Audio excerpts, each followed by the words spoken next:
많은 사람들이 어떠한 나라에 여행을 가게 되었을 때 제일 많은 영감과 여행의 묘미를 느낀다고 알려진 곳은 바로 그 나라에 도착하자마자 마주할 수 있는 그 나라의 대표 공항인데요. 그리고 우리 대한민국의 대표 공항이면서도 한국의 대형 하늘길로 알려진 인천국제공항은 다른 나라들과는 차원이 다른 공항 시설물과 깨끗함, 심지어는 근무하는 사람들까지도 수준 높은 서비스를 보여주며 한국을 처음 방문하는 외국인들에게 엄청난 만족감을 주고 있다고 합니다. 오늘 소개해드릴 사연은 자신의 가족, 그리고 태어난 지 얼마 안 된 3살 딸 아이와 함께 한국으로 방문한 한 독일 여성의 사연인데요. 해당 여성은 한국 공항에 도착한 뒤 입국 절차 중 3살 딸 아이의 유모차가 완전히 파손되어 버리는 큰 사고가 발생했지만 이내 자신의 눈앞에 펼쳐진 상황에 눈물을 흘리고 말았다고 하는데요. 과연 그녀와 그녀의 딸에게는 무슨 일이 있었던 것일까요? 함께 사연 들어보도록 하겠습니다. 안녕하세요. 저는 얼마 전 제 딸아이 그리고 모든 가족과 함께 한국으로의 해외여행을 다녀온 독일에서 태어난 독일인 엄마 앨리스라고 합니다. 우리 가족은 가족 전체가 여행을 함께 다니는 취미를 가지고 있는 다른 가족들에게서는 볼 수 없는 다소 특이한 모습의 가족입니다.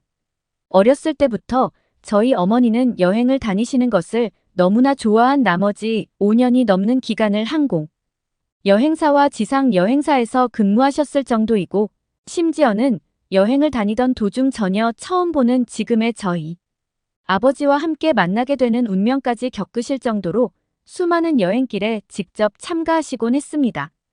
그러다 보니 이러한 부모님 밑에서 태어난 저조차도 태어나자마자 상당히 먼 거리에 있는 나라들의 여행에 부모님과 함께 참가하는 것은 물론 학교의 수업 기간이 방학 기간이 아님에도 부모님의 요청으로 정식 수업을 모두 참가하지 않고 해외여행을 다녔을 정도의 경험이 있는 여행의 극성인 부모님의 밑에서 자라게 되었습니다. 하지만 저는 너무나 어렸을 때부터 이러한 수많은 해외여행을 다니다 보니 시간이 지날수록 부모님과 함께 여행을 다니는 것이 기분이 좋은 일이 아니라 마치 몇 개월마다 한 번씩 진행되는 아주 중요한 가족 관련 숙제처럼 느껴지기 시작했고 심지어는 제 또래 친구들은 가족들과 여행을 가고 싶어서 난리를 치는데도 불구하고 저는 오직 집 안에서 조용히 공부를 하거나 평범한 학교 생활을 하고 싶은 소망이 있었습니다.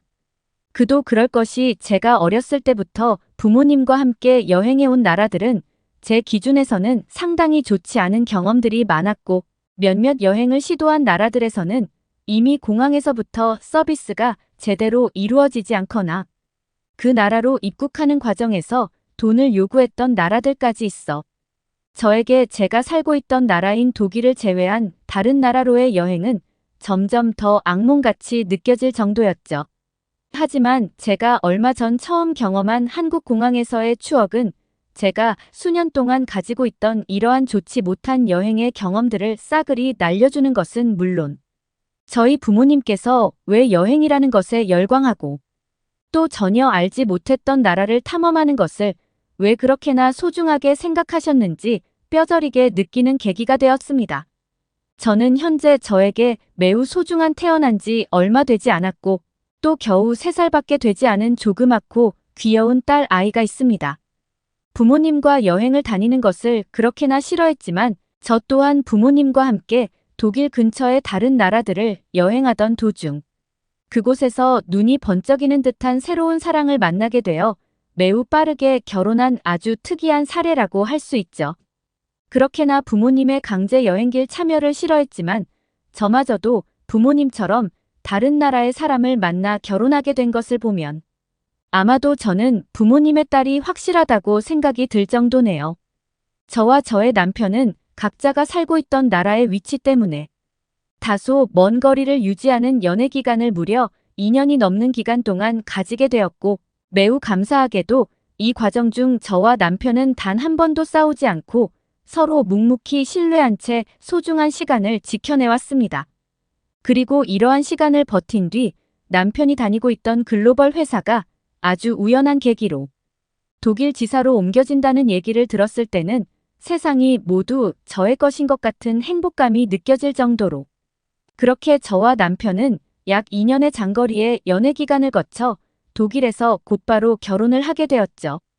결혼을 진행하는 과정에서도 저희 어머니에게 여행 중 만난 사람이라고 하니 볼 것도 없이 결혼해도 될 것 같다는 말과 함께 자기와 똑같은 여행을 통한 방법으로 결혼하게 되는 것은 하늘이 내려주신 기회라며 지금의 저희 남편을 딱 한 번만 보고도 흔쾌히 결혼을 승낙하셨습니다. 저로서는 헛웃음이 나올 정도로 이해가 되지 않았지만 어쨌거나 저희 남편은 저에게는 아주 특별한 사람임이 틀림없었고 그렇게 저희 부부는 매우 소중한 딸을 첫 아이로 가지게 되었습니다. 하지만 그렇게나 기다리던 딸이 태어나는 것과 함께 저희의 부부 생활이 더욱 행복해질 줄 알았으나 상황은 전혀 다르게 흘러갔습니다. 저는 자연분만을 통해 아이를 낳는 과정을 진행했었는데 아이를 낳고 제가 잠깐 기절 상태에 빠져 있는 사이 저는 전혀 상상하지도 못한 일이 제 딸 아이에게 발생했기 때문입니다. 저의 임신 과정을 전체적으로 돌봐주던 담당 의사분은 태어난 아이에게서 하체의 발달이 상대적으로 더뎌 보이는 성장, 지연 증상이 나타난 것 같다면서 뱃속에 있을 때 주기적인 검사를 진행했지만 이러한 증상은 퇴원하고 확인할 수 있는 경우가 많기에 엄청나게 심각한 병은 아니지만 상당히 긴 시간 동안 아이의 하체가 완전히 발달하기 전까지는 다른 아이들보다 다소 걷는 것이 느리거나 하체의 힘이 순간적으로 빠져 넘어지는 일이 많을 수 있다면서 저희 부부에게 충격과도 같은 진단을 내려주셨기 때문이죠. 지금까지 제 인생은 단 한 번의 고비도 없었지만 이날 의사에게 들은 제 딸아이와 관련된 대화는 저의 기억 속의 모든 내용이 온전히 기억될 정도로 충격적인 날이었습니다. 더군다나 소중한 딸 아이를 제가 품고 있을 때부터 제대로 못 챙겨 먹은 것이 원인일까? 스트레스를 받은 것이 원인이 아닐까 하는 생각들과 함께 저는 저 자신을 심각할 정도로 자책하는 것은 물론 태어나자마자 이러한 고통을 짊어지고 살아가야 하는 제 딸 아이를 보니 가슴이 찢어질 정도로 너무나 미안한 마음이 들었습니다. 남편은 심각한 것은 아니니 지금부터라도 딸을 키워나가면서 다른 아이들보다 더욱 세심하고 소중하게 키워나간다면 분명히 어느 정도 시간이 흐르고 나서는 다른 아이들과 차이가 거의 없을 것이라는 위로 아닌 위로를 해주었지만 그때 당시 저에게는 그러한 모든 말들은 들리지 않고 그저 딸의 성장 지연 증상이 저 때문인 것만 같아서 매일매일을 밥도 먹지 않고 지내게 되었습니다. 딸은 안전히 출산하게 되어 하체의 발달에 대한 문제점을 제외하고는 안전하게 자라나겠지만 저는 매일 모든 것을 잘 챙겨 먹어 몸의 회복을 도와야 됨에도 불구하고 아무것도 챙겨 먹지 않으니 이제는 저 스스로의 몸마저 건강이 안 좋아지는 최악의 상황에 치닫게 되었습니다. 결국 어느 날 저는 나라도 건강한 체력을 유지하고 있어야 그러한 체력과 정신력을 바탕으로 딸을 더욱 보살펴줄 수 있겠다는 결심을 하게 되었고 그날 이후로 완전히 바뀐 다른 생활 방식을 유지해 나갔습니다. 출산하고 얼마 되지 않은 시간이지만 틈이 날 때마다 운동도 주기적으로 하고 육체적인 문제점을 가지고 있는 자식을 키워나갈 때에는 어떻게 해야 되는지 각종 전문 서적을 살펴보기도 하며 그렇게 저와 저희 남편은 점점 최악의 상황에서 벗어나게 되었고 지금 당장 저희 부부의 눈앞에 있는 소중한 딸 아이의 성장을 돕는 것이 저희의 인생에서 매우 중요한 과제가 되었습니다. 다행스럽게도 딸은 시간이 지날수록 점점 각종 다리 근육과 뼈의 발달이 빨라지면서 점차 회복되어 갔습니다. 하지만 이처럼 걷는 것에 불편한 증상을 가지고 있는 딸이다 보니 저희 부부와 딸에게 유모차는 뗄래야 뗄 수 없는 기적의 육아용품으로 자리 잡게 되었죠. 의사 선생님의 조언대로 일정 수준 이상의 걷는 시간을 제외하면 다리의 성장과 휴식을 위해 제 딸은 대부분의 시간을 유모차에서 보내게 되었고 딸과 함께 어딘가로 나가거나 시내를 들릴 때면 유모차는 없어서는 안 될 매우 중요한 물품이었습니다. 하지만 어느 날 저희 어머니는 딸과 함께 여행을 가는 시간을 가져보는 것이 좋을 것 같다는 제안과 함께 어머니와 아버지 또한 시간을 내볼 테니 저희 부부도 함께 시간을 내서 한국으로의 여행을 딸과 함께 가보자는 말을 하시더군요.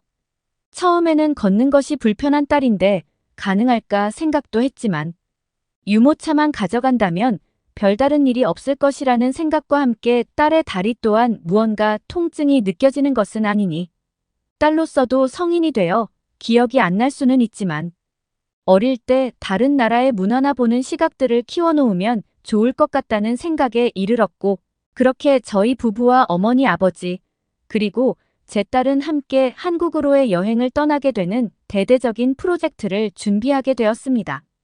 저는 한국을 단 한 번도 여행해 보지 않았지만 어머니와 아버지는 몇 년 전 한 번 다녀와 보았는데 다른 나라들과는 다르게 한국은 치안에 있어서 전혀 신경 쓰지 않아도 되어서 딸과 함께 가는 것이 너무나 좋을 것 같다는 말을 하셨기 때문에 그렇게 저는 제 소중한 딸과 함께 딸의 인생에 있어서 처음인 해외여행을 준비하게 되었습니다.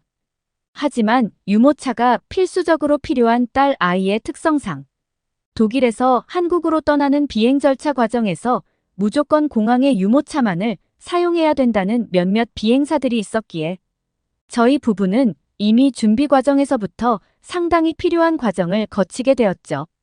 그래도 딸 아이는 무언가 여행을 간다는 사실에 조금씩 자신이 표현할 수 있는 말과 함께 설레어 보이는 모습을 보여주었고 그런 모습에 저희 부부와 어머니 아버지는 오직 딸만을 생각하며 모든 것을 그것에 맞춘 여행 일정을 하나하나 점검하고 준비하기 시작했습니다.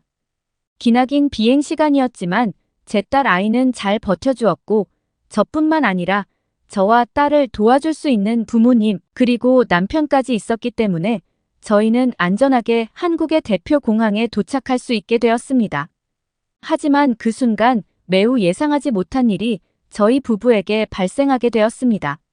지금껏 단 한 번도 부서지지 않았던 딸 아이의 유모차가 대체 어떠한 이유에서인지 몰라도 공항 데스크에 도착해 딸을 유모차 위에 앉히는 순간 무언가 찢어지는 듯한 소리와 함께 유모차의 모든 바퀴가 떨어져 나가며 몇몇 구조물들이 부서져 버렸기 때문입니다.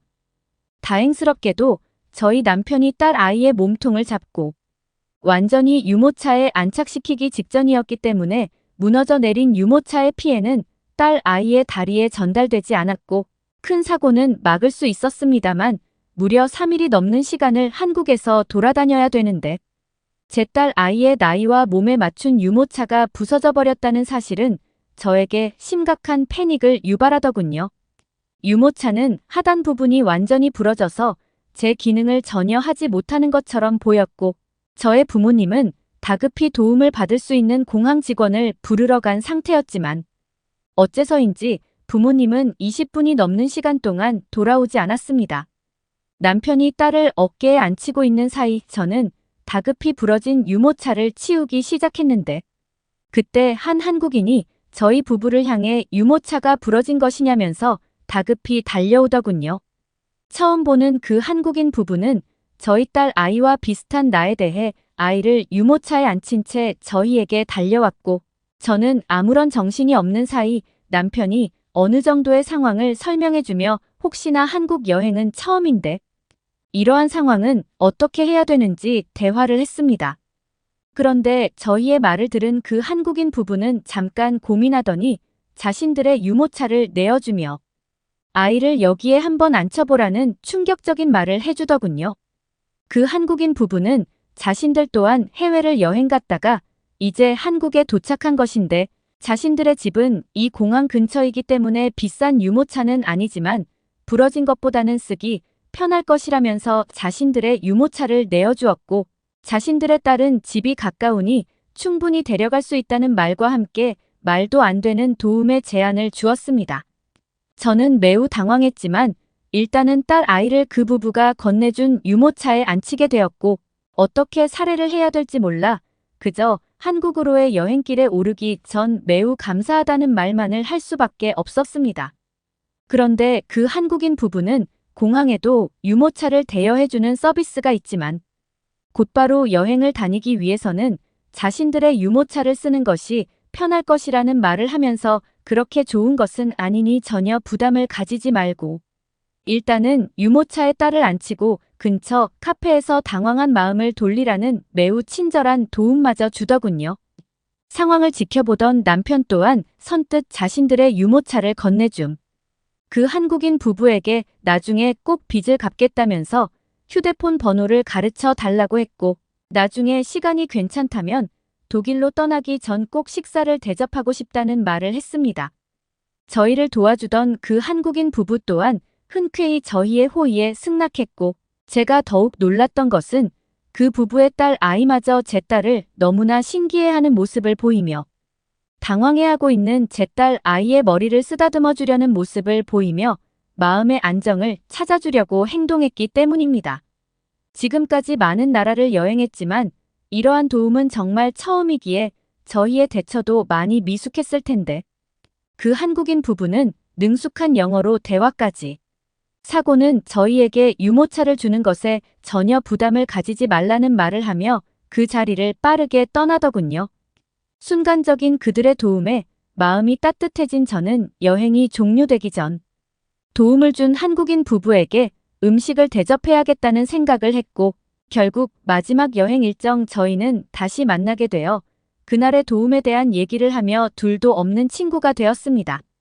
그들이 저희에게 준 유모차는 한국 여행 일정을 진행하는 도중 제 딸 아이의 다리를 편안하게 만들어 주었기 때문에 돌려주기 전에는 깨끗하게 씻어서 주는 감사의 뜻을 표하기도 했습니다. 독일에 돌아온 지금도 그들과 종종 인스타그램 메시지를 주고받으며 대화를 하기도 하는데 조만간 그 부부가 독일에 놀러 온다는 계획을 전해줘 저희는 또 다른 소중한 만남을 준비하고 있습니다. 얼굴도 모르던 저희 부부와 다리가 불편한 제 딸에게 선뜻 유모차를 건네줌. 그 한국인 부부에게 이 자리를 빌려 감사하다는 말을 다시 한번 전하며 모든 외국인에게 한국으로의 여행을 추천하고 싶습니다. 어떻게 들으셨나요? 다리가 불편한 딸 아이를 위해 준비한 유모차가 파손되는 문제를 겪기는 했지만 선뜻 유모차를 내어준 한국인 부부의 대담하고도 용기 있는 행동으로 이 독일인 가족은 큰 감동을 한 것 같은데요. 이렇듯 우리 한국인들의 용기 있는 도움에 응원과 격려의 한마디를 부탁드리며 우리들 또한 항상 도움을 줄 수 있는 기회를 주변에서 찾아본다면 너무나 좋을 것 같습니다. 너 한국에 다녀온 뒤로 너무 이상해졌어. 정말 왜 그러는 거야? 여기.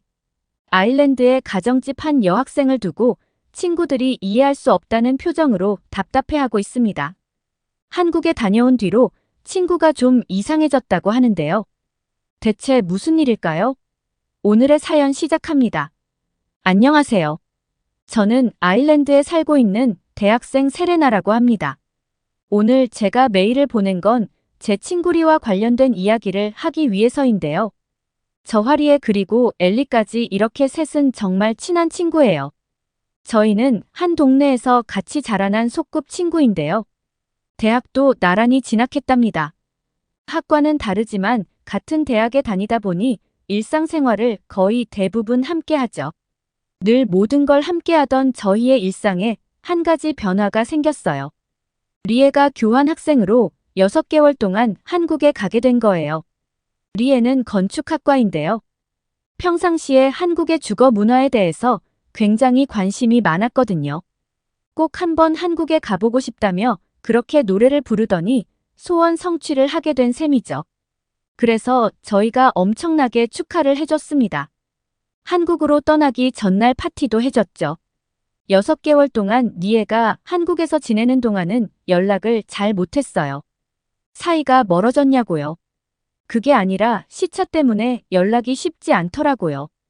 저희가 아침 8시에 한창 학교 갈 준비로 바쁠 때 서울은 오후 4시 리에가 바쁘게 생활을 할 때라서 연락 타이밍이 잘 안 맞았으니까 가끔 연락을 하면 한국 칭찬을 입이 마르도록 하며 너희도 꼭 왔으면 좋겠다고 했는데 저나 엘리는 사실 한국에 별 관심이 없었거든요. 저희 전공하고 거리도 멀고 다른 나라에 가서 산다는 건 선택지가 없었기 때문에 리에의 한국 칭찬을 들으며 한국에서 만족스럽게 지내나 봐 다행이야 한 정도죠.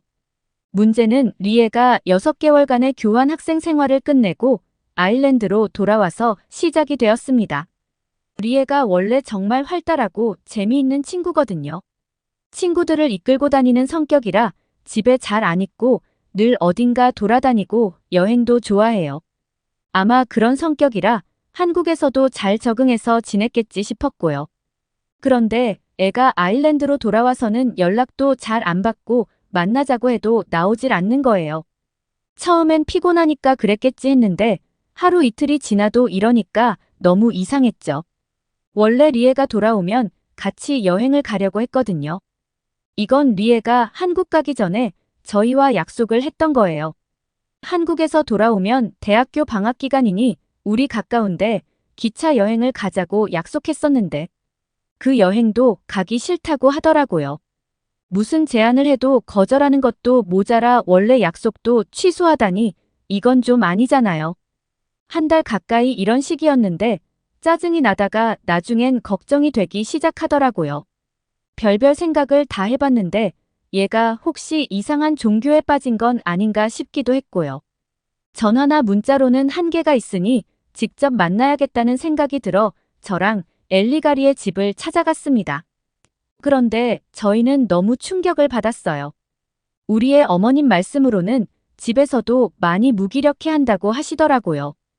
애가 너무 우울해하고 아일랜드 대학을 다니기 싫고 한국에 다시 돌아가고 싶다는 이야기밖에 안 한다고요. 무슨 이야기를 해도 결론은 한국은 안 그랬는데 아일랜드는 이게 문제야라고만 한다나요? 밝고 긍정적이었던 아이가 갑자기 너무 부정적으로 변해서 걱정이 많이 된다고 하셨습니다. 우리의 어머니의 심각한 얼굴을 보고 저희도 따라서 심각해졌습니다. 대체 무슨 이유인지 꼭 오늘 들어봐야겠다라는 생각으로 조심스럽게 방으로 들어갔죠. 우리의 대체 뭐 하는 거야? 우리가 얼마나 걱정했는지 알아 이야기 좀 해. 한국에서 대체 무슨 일이 있었길래 한국에 다시 가고 싶단 말만 하는 거야. 리의 말이 아무리 생각해봐도 자기는 한국에 꼭 다시 가서 살아야겠는데 한국에서 취직할 수 있는 방법을 알아보니 너무 어려워서 우울해졌다고 하더라고요. 그냥 여행을 또 가고 싶다 수준이 아니라 문화 충격을 너무 심하게 받아서 아일랜드에서는 살기 싫다면서요. 아무리 다른 나라가 좋다고 해도 고작 6개월로 이게 무슨 소리인가 싶었어요. 그리고 이러니 저러니 해도 말도 잘 통하고 문화도 익숙한 자국이 훨씬 나은 거 아닌가요? 가까운 유럽 국가도 아니고 저 멀리 한국에 가서 살고 싶다니 이게 웬 말인가요? 그런데 이어진 뒤의 이야기는 충격적이었습니다. 한국에 있다 와 보니 아일랜드에서는 바깥 외출을 할 때마다 아일랜드의 단점이 눈에 너무 잘 들어와서 밖에 나가기도 싫잖아요. 한국이 좋으면 얼마나 좋다고 이해가 안 갔지만 화를 꾹 참고 물어보았습니다. 그래, 그럼 대체 뭐가 아일랜드의 단점인데? 당장 길거리를 나서자마자 보이는 여기저기서 담배 피우는 사람들부터가 문제래요. 아일랜드는 그냥 길거리 흡연이 자유롭거든요. 카페에서 커피 마시면서도 아이 엄마가 아이와 함께 길거리를 걸어가면서도 담배를 피웁니다. 그리고 담배꽁초는 그냥 길거리 여기저기에 내다 버리죠. 아일랜드에 와보신 분들은 아시겠지만 길거리에 담배꽁초가 여기저기 박혀 있어요. 그런데 이런 게 아일랜드만 그런 게 아니라 유럽 국가들 대부분이 이래요. 그래서 한 번도 여기에 문제를 못 느꼈는데 한국은 그런 게 없다는 거예요. 흡연자들은 흡연 부스를 이용하고 아니면 골목 외곽으로 빠져서 핀다나요? 식당 안에서 담배를 피우는 건 금지여서 엄청 쾌적하대요. 쾌적한 환경을 겪고 나니 아일랜드에서는 길거리를 나가자마자 비교가 되어 어디 가기 싫다고 하더라고요.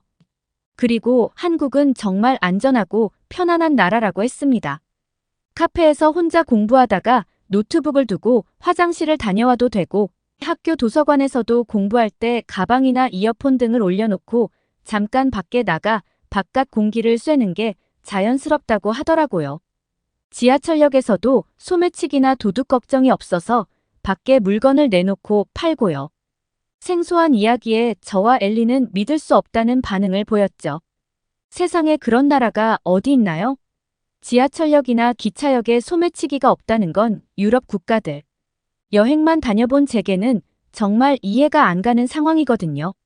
출리아 말을 믿을 수 없어서 의문스러워했는데 더 말도 안 되는 이야기를 이어나갔습니다.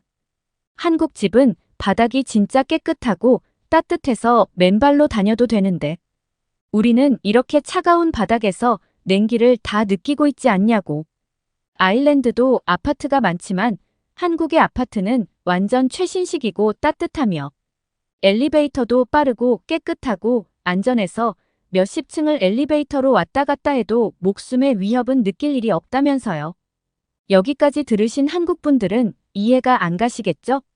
아일랜드는 난방을 하면 히터를 써요. 그런데 따뜻해지는데 오래 걸려서 집 안에서도 옷을 엄청 껴입고 있거든요. 전기장판이나 전기담요 등이 있긴 하지만 그게 집 전체의 온기를 가져다 주진 않잖아요. 그래서 겨울에 외출 준비를 할 땐 히터에 옷을 올려놓습니다. 나갈 때 조금이라도 따뜻한 옷을 입고 나가기 위한 습관이죠. 10초도 안 돼서 도로 차가워지긴 하지만요. 그리고 더 놀라웠던 건 엘리베이터 이야기였죠.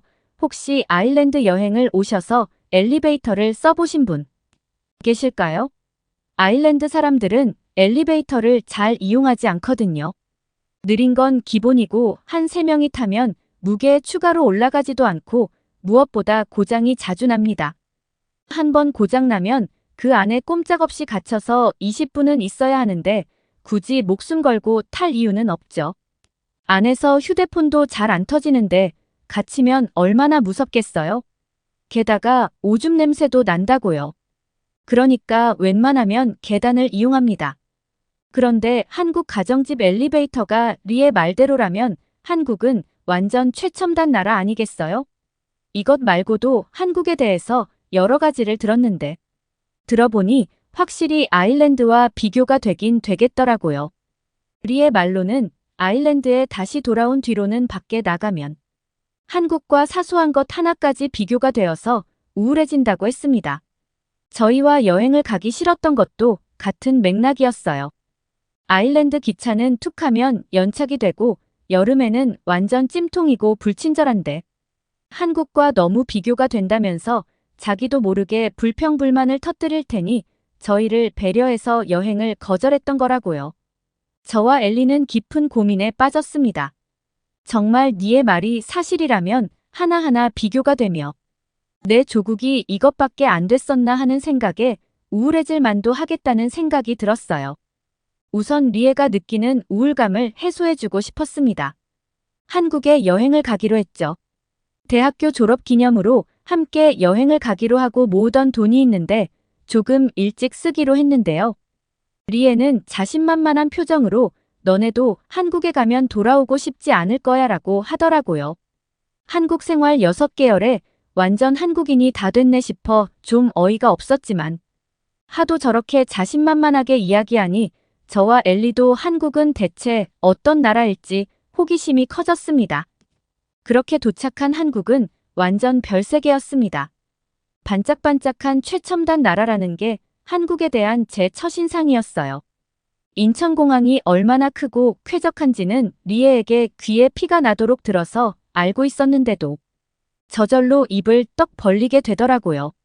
그런데 가장 감탄했던 건 공항에서 시내로 진입하는 모든 교통수단에서 소매치기 걱정이 없었던 거예요. 그리고 연착도 없더군요. 10분, 20분 정도의 사소한 연착도 없이 전부 시간표대로 움직이는 모습은 정말 정밀한 기계 같다고나 할까요? 아일랜드에서는 10분, 20분 정도의 연착은 감사한 일이고 1시간 넘게 연착되는 것도 너무나 흔한 일인데 한국 사람들은 대체 어떤 사람들이길래 사회가 이렇게 계획대로 돌아가는지 궁금해졌습니다. 그리고 저희는 서울역에서 지하철을 타고 신촌의 한 오피스텔로 향했는데요. 리에가 교환학생 생활을 하는 동안 친해진 한국 친구가 있는데 너무나 친절하게도 여행 기간 동안 비용을 아낄 수 있게 그 친구가 살고 있는 오피스텔에서 숙식을 해결하라고 해줬거든요. 신촌으로 이동하며 경험한 한국 지하철은 정말 놀라웠는데요. 나라에서 운영을 하는 것이 맞죠? 공공시설이 이 정도 수준이라니 정말 감탄스러웠습니다. 일단 깨끗한 것도 깨끗한 건데 불편사항은 문자로 신고하게 해주고 바로 조치가 이루어진다는 것은 아일랜드에서는 상상도 할 수 없는 일이거든요. 객실 온도 조정이라니 그런 서비스는 듣도 보도 못했어요. 그리고 한국 지하철은 스크린도어가 있어 틈 사이로 빠질 염려가 없더라고요. 사람이 몰리는 출퇴근 시간대의 안전을 위한 것이겠죠. 공공시설인데 스크린도어도 있지 서비스 마인드도 탁월하지. 화장실도 깨끗하고 돈도 안 받지. 소매치기도 없지. 제가 영화 속 주인공이 된 기분이었어요. 모든 것이 편리하고 안전한 도시가 실존한다는 사실이 믿기지 않았습니다. 촌스러워 보일까봐 신기한 티를 안 내려고 했는데 저절로 눈이 돌아가서 표정 관리가 안 됐죠. 그런데 결국 저는 오피스텔에 도착해서 촌티를 팍팍 내고야 말았습니다. 분명 제가 듣기로는 이 한국 친구가 살고 있는 오피스텔이 아주 최신식은 아니라고 했는데 도어락이라는 것이 달려 있었어요. 한국 친구가 잠시 장 보러 간다며 비밀번호를 리에에게 알려주고 들어가 있으라고 했다는데 아일랜드에서는 도어락을 거의 본 적이 없거든요. 호텔이 아니고서야 대부분 집은 열쇠를 씁니다. 부끄럽지만 전 비밀번호를 누르고 들어가는 모습을 보고 도어락이 인터넷이 되는 휴대폰인 줄 알았거든요. 이 이야기를 고백하니 리에가 배를 잡고 그러더라고요. 그러면서 자기도 처음에 왔을 땐 너무 적응이 안 됐대요. 아일랜드는 열쇠를 4개씩 들고 다녀야 하거든요. 건물 들어가는 열쇠, 엘리베이터 열쇠, 방 열쇠 등등 열쇠 뭉텅이를 들고 다니는 건 기본입니다.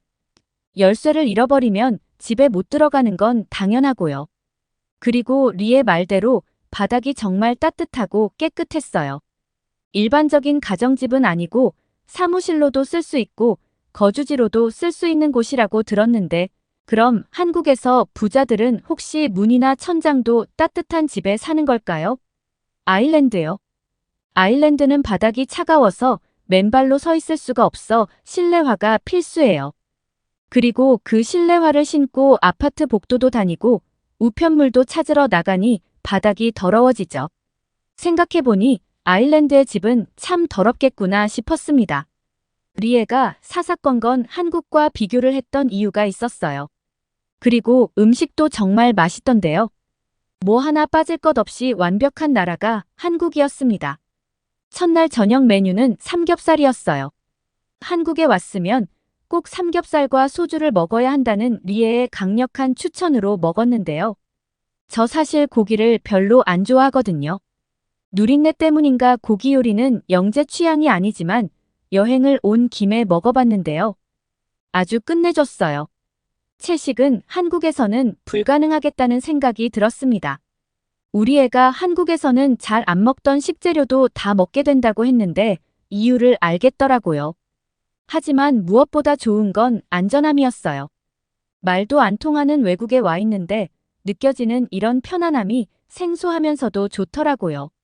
저는 관광도 좋았지만 이렇게 한국에서의 소소한 순간들 하나하나가 정말 아일랜드와 비교가 많이 되고 또 한국의 장점이 크게 느껴졌는데요. 가장 인상적인 건 저녁을 먹고 산책을 할 수 있던 거예요. 그리고 밤늦은 시간이지만 돌아가는 길에 편의점에서 필요한 물건도 살 수 있었죠. 그것도 편의점이 멀리 있지도 않고 오피스텔 아래에 바로 있더라고요. 다들 슬리퍼를 끌고 나와 밤늦은 시간에 필요한 걸 사가는데 아무도 감탄하지 않는 것이 저는 더 놀라웠습니다. 아일랜드에서는 밤에 밖에 나가서 산책을 한다든가 자전거를 타는 건 상상도 할 수 없거든요. 그건 너무 위험한 일이니까요.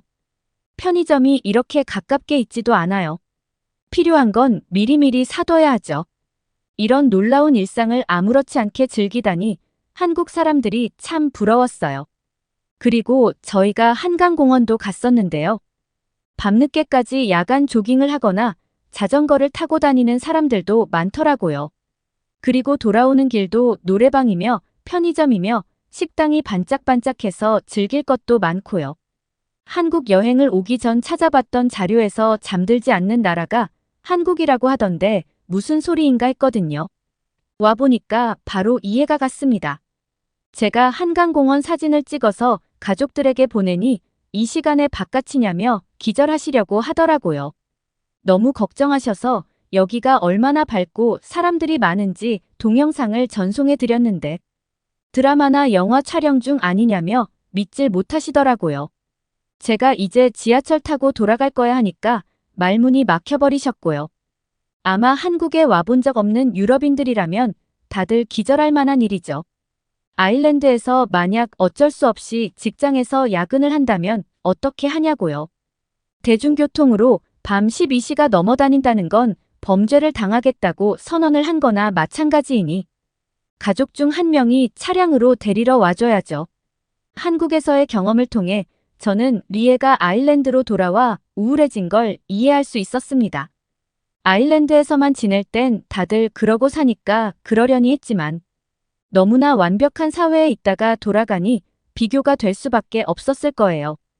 또 리에가 외향적이라서 밖을 다니고 사람들 만나는 것도 좋아하니 당연히 마음에 들 수밖에 없었겠죠.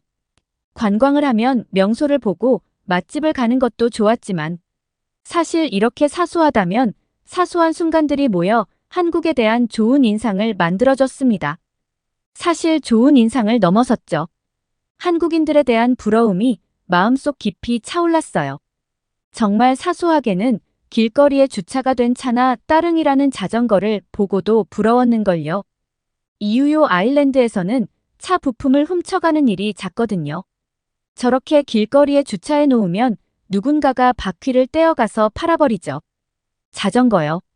아일랜드도 자전거 렌트 앱이 있는데 조회해보면 보통 강가에 있는 걸로 나옵니다. 제자리에 돌려놓지 않고 강가에 던져버리고 마는 거죠. 그런데 한국은 다들 제자리에 가져다 놓더라고요. 이런 게 다 시민의식, 성숙함의 차이 아닐까요? 그리고 마지막 일정까지 한국은 제게 부끄러움과 놀라움을 주었어요. 저는 역사 전공이라서 꼭 박물관에 가보고 싶었는데요. 광화문이라는 곳에 가면 박물관 3개가 모여 있다고 해서 광화문으로 향했습니다. 특히 흥미로운 건 고궁박물관이었습니다. 나중에 직접 고궁도 가서 한복도 입어보고 사진도 찍어봤는데 박물관에서 먼저 역사를 확인하고 가니까 더 재미있더라고요. 서울의 빌딩 숲 사이 고궁이라는 것도 신기했지만 일본에 의해 훼손되기 전 진짜 크고 거대한 경복궁의 모습을 보며 이전에 조선시대 문화가 얼마나 융성했었는지 알 수 있어서 더 놀라웠습니다. 아시아 역사, 특히 한국의 역사에 대해서도 좀 더 관심을 가져야겠다고 생각했어요. 그런데 이 박물관들을 둘러보다가 저는 아일랜드의 현실에 환멸이 났습니다. 보통 이런 박물관들은 다들 정신이 팔려서 구경을 하고 관광객도 많이 찾는 곳이니 아일랜드에서는 아주 긴장을 하고 관람을 해야 해요. 가방은 앞으로 돌려서 꽉 잡고 있어야 하고 휴대폰도 조심해야 하고요. 그런데 다들 너무 여유롭더라고요. 가방을 앞으로 돌려서 꺾여 하는 사람은 저와 엘리밖에 없었습니다. 부끄러운 마음에 스르르 손을 풀어서 편안하게 가방을 들었는데요. 헛웃음이 나오더군요. 아일랜드로 돌아가며 리에에게 고백했습니다. 너가 아일랜드에 있기 싫다고 한 게 이해가 정말 많이 된다고요. 문어 충격을 받았단 말이 이해가 가지 않았는데 도착하는 순간부터 떠나기 직전까지 한국의 아주 사소한 하나하나가 모두 놀라웠는데 6개월이나 살았던 너는 더 했겠지 했더니 빙그레 웃어주던데요. 다행히 리의 우울함은 한국 여행을 통해 사라졌습니다. 다시 와보니 꼭 한국에서 취업을 하고 싶다는 동기가 강력해졌대요. 그래서 우선 한국어 공부도 하고 차근차근 열심히 노력을 해보려고 한다고 했습니다. 저는 전공 때문에 아마 한국에 와서 살기 어렵겠지만 우리 애가 한국에 가면 저도 한국을 그 핑계대고 자주 갈 수 있지 않을까 슬며시 기대를 해보려고 합니다. 한국에서 취업을 할 수 있는 기회라도 있는 기회가 너무 부러울 뿐이에요. 제 친구 리에이 한국 취업 응원 많이 해주세요. 한 호주인 교수가 호주 대학생들을 상대로 한국의 독한 면모에 대해서 강의하고 있습니다. 한국은 정말 특별한 나라예요. 인류 역사상 그런 나라는 없었어요. 심지어 한국은 가나보다 못 살았었죠. 한국인들은 돈이라면 다 아나요? 한 호주인 남성이 한국인들이 돈만 좋아하며 미친 듯이 일하는 모습을 보고 고개를 절레절레 흔드는데요. 그러다가 한국에 대해 더 알게 되고는 놀라움의 말을 잇지 못한 남성. 과연 어떤 일이 있었을까요? 오늘의 사연으로 들어가 보겠습니다. 안녕하세요. 저는 호주에 있는 회사에서 한국으로 발령을 받아 한국에서 꽤 오랫동안 일을 하고 있는 한 남자입니다. 저는 한국에 큰 기대감을 가지고 들어왔어요. 직장 동료들이 한국에 대해서 이야기하는 것을 자주 들었거든요. 제가 가진 한국의 이미지는 깨끗하고 친절하며 지적 수준이 높은 나라였습니다. 실제로 한국에 와서 보니 동료들의 말이 틀리지는 않았더라고요. 그런데 이 모든 장점들을 잡아먹을 정도로 치명적인 단점이 한국이라는 나라에 있었습니다. 그건 바로 돈이었어요. 저는 한국 사람들이 돈에 미쳤다고 생각했습니다. 회사에서 마련해준 집에 들어갔는데 집 상태가 썩 좋지만은 않더라고요. 한번 청소를 하기는 해야겠다고 생각했는데 한국에 온 지 얼마 되지 않아서 해결해야 하는 일들이 많았습니다. 회사 일을 1순위로 두고 있다 보니 집은 후순위로 밀리더라고요. 그렇다고 당장 잠을 자야 하는 곳을 지저분하게 둘 수는 없는 노릇이었습니다. 그래서 방법을 찾던 도중에 직원 한 명이 청소업체를 추천해주겠다고 하더라고요. 저는 업체에 전화번호를 줄 알았는데 잠시 후 직원은 자신이 예약을 해두었으니 집 비밀번호만 알려주면 청소업체 직원들이 알아서 청소를 해주고 갈 거라고 하더라고요. 무슨 뚱딴지 같은 소리를 하는 건가 싶었습니다. 직원은 업체에 전화를 한 것이 아니라 한국인들이 많이 쓰는 애플리케이션을 청소해줄 사람 구인 공고를 올린 것이었고 그 글을 보고 누군가가 청소를 하러 오겠다고 한 것이었어요. 제가 황당했던 포인트는 첫 번째 전문업체가 아닌 곳에서 오는 사람이 제대로 청소를 할 수 있겠냐는 것이었고 두 번째 어떻게 얼굴 한번 본 적 없는 사람에게 집 비밀번호를 알려주고 청소를 맡기냐는 것이었습니다. 직원은 제 물음을 듣더니 그제야 그렇게 생각할 수도 있겠다고 말하더라고요. 이걸 말을 해줘야 알다니 정말 미안한 말이지만 당시 저는 직원이 조금 멍청하게까지 느껴졌습니다. 하지만 직원은 정말 괜찮다며 나를 믿어보라고 후원장담했어요. 그 직원뿐만 아니라 주변에 있는 모두가 아무 일 없을 거라고 말했죠. 그 중에는 무슨 일이 있으면 자신이 책임지겠다고 말하는 사람까지 있었습니다. 당장 눈앞에 산더미처럼 쌓여있는 일을 보니 저절로 직원들의 말을 믿고 싶어지더라고요. 생각해보니 중요한 짐은 호주에서 오고 있는 중이었기 때문에 집안에 귀중품도 없었습니다. 가구들도 집주인이 기본으로 마련해둔 것 외에는 제 것도 없었죠. 저는 불안한 마음을 품은 채 집 비밀번호를 알려주었습니다. 저는 얼마 지나지 않아서 후회했어요. 다들 괜찮을 거라고 했지만 제 마음속의 불안은 해소되지 않았거든요. 저는 결국 일을 제대로 마무리하지도 못한 채 집으로 향했습니다. 서둘러 집으로 향했는데 집에서 청소를 하고 있던 그 사람은 외국인인 제가 나타나자 매우 놀란 것 같았어요. 저는 다른 면에서 놀랐습니다. 현관문부터 너무 깨끗했거든요. 분명히 청소를 시작한 지 이 시간이 조금 넘었을 텐데 대체 몇 명이나 왔길래 이렇게 빨리 청소가 가능한 것인지. 저는 저와 마주친 사람을 지나쳐 집안을 구석구석 풀어보았습니다. 그런데 너무나 충격적인 사실을 알게 되었어요. 집안 구석구석이 너무나 깨끗했고 청소를 하러 온 사람은 한 명뿐이었거든요. 게다가 제가 집을 다 둘러보았을 땐 인부가 청소를 마치고 짐을 정리하고 있었습니다. 그 사람은 청소용품이 가득 담긴 가방을 메고 오더니 한국말로 무언가를 설명하기 시작했어요. 이해하지 못하는 제가 답답한지 인부는 제게 손짓하며 화장실로 들어갔습니다. 의아해하며 화장실로 들어갔는데 직원은 자신이 들고 있던 청소용품을 천장에 뿌리더니 닦아냈어요. 이미 청소가 되어 있던 곳인지라 크게 달라지는 건 없었죠. 직원은 닦아낸 직후에 저를 보며 담배를 피우는 제스처를 취했어요. 저는 휴대전화에 번역기를 건넸습니다. 직원이 적어준 내용을 본 전응 속에서 화가 나는 게 느껴졌습니다. 인부는 전에 살던 사람이 화장실에서 흡연을 해서 천장에 노란 니코틴이 껴 있었는데 그걸 닦아냈다고 말했어요. 그리고 그건 원래 돈을 받는 것인데 하는 김에 서비스로 했다고도 했죠. 서비스로 해주었다는 말을 믿을 수 없었어요. 당연히 돈을 더 받으려는 것임이 분명했습니다. 원치 않는 서비스를 마음대로 해놓고 돈을 바라다니 집주인이 없는 곳에서 마음대로 초과 근무를 해놓고 돈을 뜯어내려는 행태래. 역시 한국도 어쩔 수 없군. 어디든 돈에 미친 사람들이 있지라고 생각했어요. 이런 식으로 돈을 뜯어내야 성미가 풀리나라는 생각까지 했죠.